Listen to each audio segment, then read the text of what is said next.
Even Jonas Valanciunas holding it down. So, what if Boston dipped into that well again? What if Sabonis came to town? On paper, it fills a need. Boston has a giant void in the middle, especially after all the moves and cost-cutting we've seen this summer. Adding someone like Sabonis, a playmaking center who can score inside, rebound, and facilitate, sounds like a dream, but dreams cost assets, and this one ain't cheap.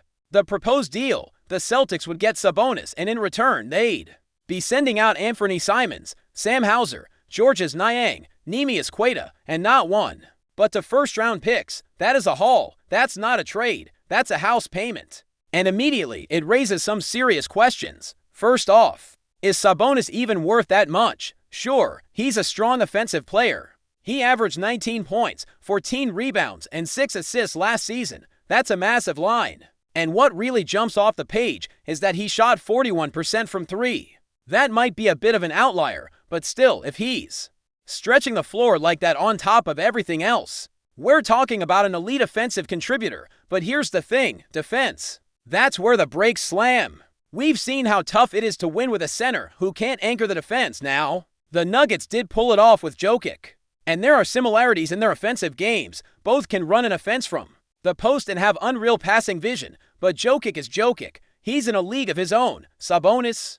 Not quite, and Boston is built on defense, so plugging in a defensive liability, even one as skilled as Sabonis, kind of goes against the team's identity. Let's also not ignore the cost flexibility. Giving up that many assets for a guy who's already expensive, Sabonis is pulling over $50 million a year, limits Boston's options moving forward. You lose young depth. You lose draft flexibility, and while the starting five, with Sabonis, Tatum, and Brown might look great on paper, you're thin behind them, very thin. One injury, and suddenly you're scrambling to fill gaps with minimum contracts or G League call-ups. And that's not even touching on whether Sabonis wants to be in Boston. There's been no real indication that he's interested in making a move, let alone to a team that's clearly been trying to shed salary. So the whole idea feels kind of desperate, like a move you make when you're out of other options, and you just want to make a splash. Then again, maybe it's just smoke. Maybe this is just off-season brain rot kicking in, and someone threw together a fun scenario to get people talking. If that's the case, mission accomplished. Because now we're all thinking, is Boston too small-minded right now? Are we ignoring possible big man targets just because they're not flashy or don't fit the mold perfectly? Take Luka Garza, for example. His name's come up a lot in comments lately, and some folks believe he could blossom if given a real shot. I get the appeal. He's got size, a decent shooting stroke, and was buried behind 3 legit bigs in Minnesota. But let's be real. Garza's played for years in the NBA and has never averaged more than 12 minutes a game. Last season, he played under 6 minutes a night, expecting him to suddenly turn into a viable starting center.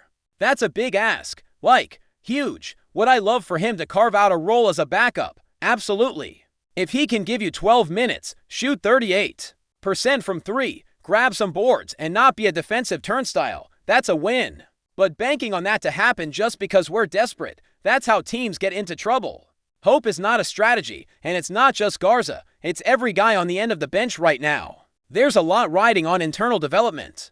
You look at the roster and realize there's a very short list of proven front court options. So unless Brad Stevens has something wild up his sleeve, which, let's be honest, he might, Boston's got to figure this out fast. Speaking of questionable trades, let's pivot to the other one making the rounds. There's buzz about the Celtics and Grizzlies having talked about a deal centered on Anthony Simons, with KCP and draft picks going to Boston. And this one, it feels even worse. KCP just came off one of his worst seasons ever. He got paid by Orlando, struggled, then got flipped to Memphis in that wild Desmond Bane trade. Now Memphis wants out already. You don't trade a guy like Simons, who's younger, has offensive upside, and a movable contract, for KCP unless you're in a bind. And that's exactly where Boston is. The whole league knows it. After trading Holiday and Porzingis, after letting go of long-term contracts, it's clear the Celtics are trying to trim salary. And that kills your leverage. Teams know you want to dump money, so they're not offering anything valuable. Just bad contracts and maybe a pick or two to make it feel better. KCP has shot well in the past. He's a career 36% three-point shooter, but last season, he dipped to 34%, and a lot of his best shooting years came when he was surrounded by elite playmakers like Jokic, when he's not getting wide-open looks. His value drops fast, plus, he's making around $20 million.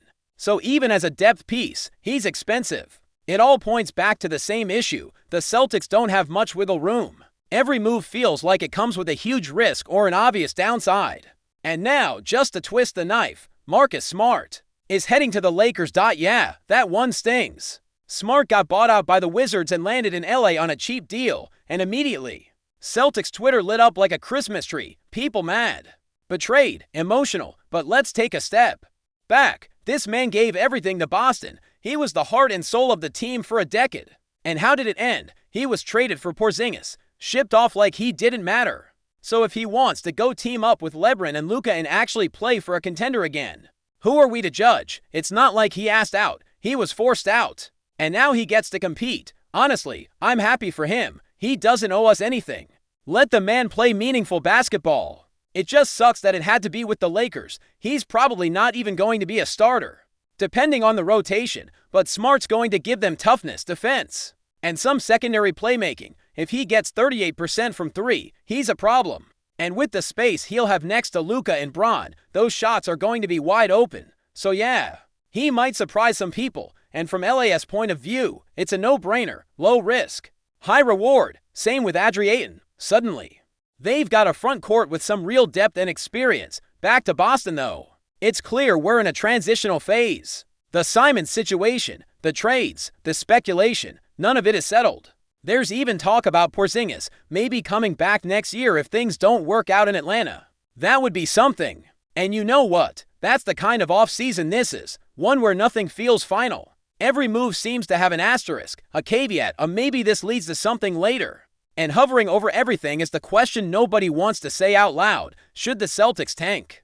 Now, before you freak out, let's clarify: nobody is saying this team should throw games or not try. But there's a legitimate conversation about short-term sacrifice for long-term gain. If Tatum is out longer than expected, if the team starts slow, if things unravel early, it might make sense to pivot. You've got Jalen locked in.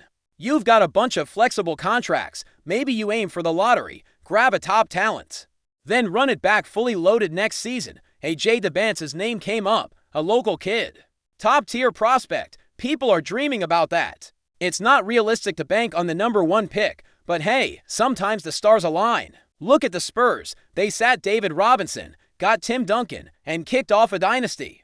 The Warriors tanked 1 year, landed Wiseman. Okay, that didn't work, but the logic was sound. Philly did it a dozen times, and while they're still kind of a mess, they did land Mbaye and Maxey. A 1-year retool isn't the end of the world. And if you do it right, you come back stronger than ever, of course. None of that matters if Tatum's fine, and the Instagram doctors are already diagnosing no boot, poolside pics, plane rides. The man looks ready, and if he really is back by the All-Star break, Boston might just sneak into the playoffs and get dangerous fast. A healthy Tatum, a rested Brown, some key additions mid-season, and suddenly, we're cooking again. So yeah, it's chaos. Absolute chaos, but it's also fun. This is what being a fan is all about. Speculating, dreaming, stressing out over mock trades that probably won't happen. But hey, we're in it together. Let's keep the conversation going, because this off-season, it's far from over. All right, now let's keep this train rolling. Because the Celtics off-season roller coaster doesn't stop with just one or two mock trades and a Marcus Smart farewell. We've got to dig even deeper into what the heck is going on with Boston's front office approach right now. Because if you zoom out for a second and look at the full landscape, there's a clear tug-of-war happening. On one side, there's the urge to stay competitive, to hang around in the playoff picture, stay above water until Tatum returns, and maybe, just maybe, make a postseason run. On the other side, there's a growing reality that this roster might not be built to survive the kind of grind that's coming without some serious reinforcements. All right, let's get into it. Another day, another speculative trade that's got Boston Celtics fans either dreaming big or scratching their heads. The offseason is far from over, and Brad Stevens' brain must be working overtime right now, because the rumors just won't stop coming. Today's buzz: a mock trade involving none other than Domantas Sabonis. Yeah, you heard that right. The Kings' big man who's basically a walking double-double and one of the most skilled passing bigs in the league. Now, This whole thing started from a mock-up floating around online, one of those what-if scenarios where the Celtics take a big swing, and I'll admit, it's intriguing. We've seen the rise of Eastern European talents taking over the NBA, Nikola Jokic dominating, Luka Doncic dazzling, and yes, some people think he's not built for that kind of role. Others believe this is exactly what he's needed, the chance to spread his wings without having to defer to Tatum every possession. We're going to find out real quick which version of Jaylen Brown we're getting this year. The one who can carry a team through the mud and keep them above .500. Or the one who can drop 35 in a win and follow it up with a frustrating 22-point night filled with turnovers and misreads. And right behind him, Derek White. Let's not underestimate how important he is right now. White was arguably the Celtics' most consistent player last season. His defense is elite. His shooting has improved. His decision-making is steady, but now he's being asked to take on even more. With Smart gone and Tatum sidelined, White's not just a connector anymore. He's a core piece. He's going to have to score, facilitate, lead, and defend the best perimeter guy night in and night out. That's a huge burden. The hope, obviously, is that the roster still has enough structure to hang on. But that depends a lot on guys who haven't really proven anything yet. Peyton Pritchard, for instance, is going to get major minutes. He's always been solid in spurts, but now he's expected to hold it down for 25 to 30 minutes a night. That's different. Same with Sam Hauser. His shooting can be a weapon, but is he reliable enough to play big playoff minutes when the defense gets tougher and rotations tighten? These are the unknowns that are going to define Boston's season. And then there's the big man question. Again, we keep circling back to this because it is the glaring hole in this team. The Celtics do not have a reliable center rotation right now. Neemias Queta is still raw. Xavier Tillman might be the steadiest option, but he's undersized and limited offensively. And after that, you're basically hoping that someone like Luke Kornet or maybe even a two-way guy can give you spot minutes without becoming a complete liability. This is where the Sabonis mock trade suddenly starts to make more sense, not because it's a good idea, but because it shows how desperate the situation has become. When fans start entertaining the idea of gutting half the roster and future draft capital for a guy who isn't a top 5 center in the league, that tells you everything. There's a panic bubbling under the surface, a sense that the front court issue isn't just a problem.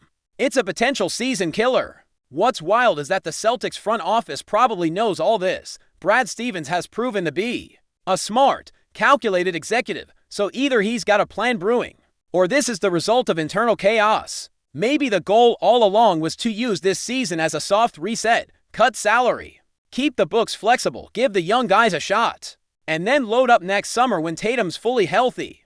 And you can make a big splash, or maybe they overplayed their hand. Maybe the Porzingis gamble didn't work out. Maybe they expected a bigger market for some of their trade chips and got underwhelming offers.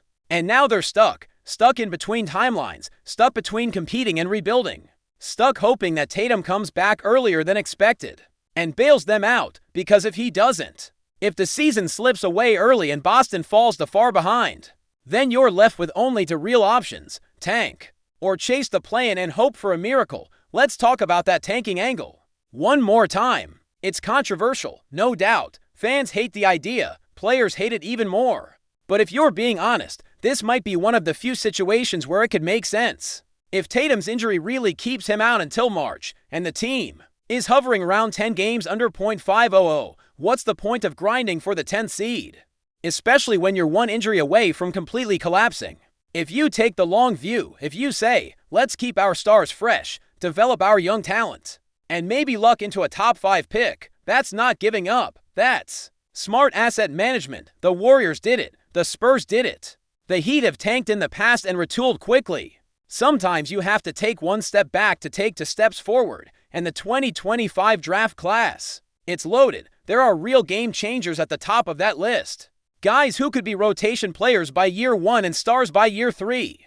Injecting that kind of talent into a core of Tatum, Brown, White, and maybe even Porzingis again. That's scary. That's how dynasties form. You look back and say, wow, that down year gave us the piece we were missing. Of course, none of this is a guarantee. The draft is a lottery for a reason. But just like you can't plan on winning it, you also can't ignore the opportunity. If things break a certain way, and if ownership is on board, it's something you have to consider. You don't tank by benching healthy stars, you tank by being smart. You let injuries heal fully, you don't rush Tatum back. You don't overplay veterans, you experiment with lineups, you prioritize development. It's subtle. And by the time fans even realize what's happening, the season's already over. And you're heading into the off-season with momentum. But if Tatum is fine, if the Instagram stories are right and he's out there walking without a boot, training, swimming, flying, and smiling, then everything flips. Suddenly the timeline gets compressed. Suddenly there's pressure to win now, to stay afloat until he returns. And then unleash him into the back half of the season like a secret weapon. That's the dream scenario, and if that happens, Boston might find themselves in position to do some damage, but again, that means relying on guys like Jaylen Brown to not just hold it down, but elevate. That means trusting White, Hauser, Pritchard, and Queta to carry playoff-level responsibilities. That means making smart, under-the-radar moves that add depth without killing the cap sheet. It's a tightrope walk, and any misstep, a bad trade, a lingering injury, a missed opportunity could send the whole thing tumbling. We haven't even talked about the coaching situation. Let's not forget, Joe Mazzulla is still young, still figuring things out, and now he's got to navigate maybe the most uncertain season in recent Celtics history. There's no safety net, no clear blueprint, and the margin for error is razor thin. If things go sideways early, the pressure is going to mount fast. From fans, from ownership, from the media, everyone's watching. And all of this is happening in a conference that's only getting tougher. The Knicks are better. The Cavs added pieces. Miami is still a problem. Milwaukee, if healthy, is a juggernaut. And don't forget about the Sixers. They've got their own chaos. But if Embiid and Maxey stay on the floor, they're dangerous. There are no easy paths, no gims.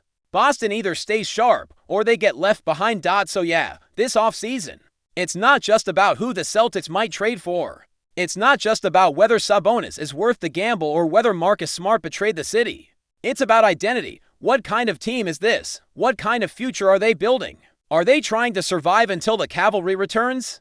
Or are they finally ready to admit that something bigger needs to change? Because if they keep pretending everything is fine, keep patching holes with temporary fixes, they're going to waste the prime of one of the most talented duos in the league.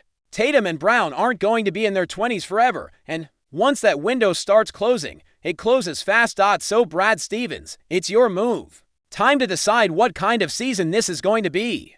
A desperate push for relevancy, a strategic reset, or something in between, whatever the answer is. We're all watching, and this ride, it's only just getting started. But before we continue, please remember to subscribe to the channel and give the video a like. Your support helps us keep bringing you the latest news about the Boston Celtics. Feel free to share your thoughts on the news in the comments as well.